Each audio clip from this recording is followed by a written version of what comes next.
Maka kata orang dari penghuni surga, oh iya saya ingat engkau yang telah menolong di dunia, mengatakan tolong mintalah syafaat kepada Allah supaya saya dibebaskan dari api neraka. Kemudian yang dari penghuni surga berdoa kepada Allah, ya Allah,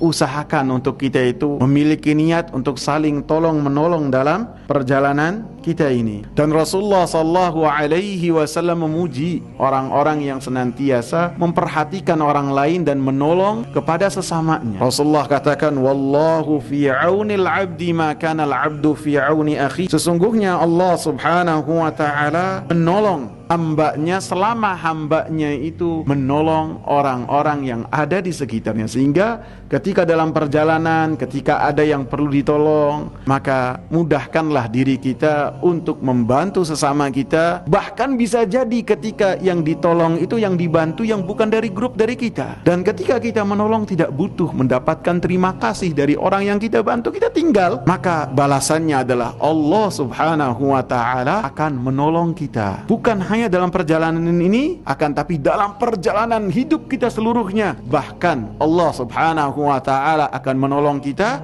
ketika kita melakukan perjalanan menuju surganya Allah subhanahu wa ta'ala. Disebutkan oleh Al-Imam Ibn Rajab Al-Hanbali rahimahullah ketika beliau membahas hadis ini, disebutkan ada seorang ketika melakukan perjalanan, ketika seorang di surga, dia meminta kepada Allah, ya Allah, izinkanlah saya untuk melihat apa yang ada dalam api neraka. Allah izinkan dia.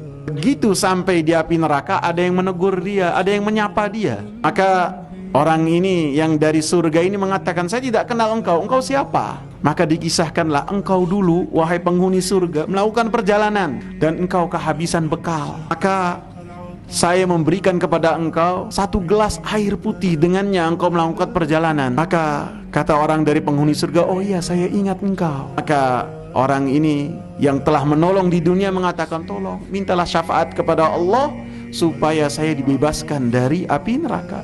Kemudian yang dari penghuni surga berdoa kepada Allah, ya Allah, selamatkanlah orang ini dari api neraka. Diselamatkan oleh Allah subhanahu wa ta'ala dari api neraka dengan rahmat Allah. Kemudian dengan perantara dia membantu orang yang kesusahan, maka balasannya Allah subhanahu wa ta'ala akan membantu dia bukan hanya di dunia, akan tapi sampai dia di akhirat.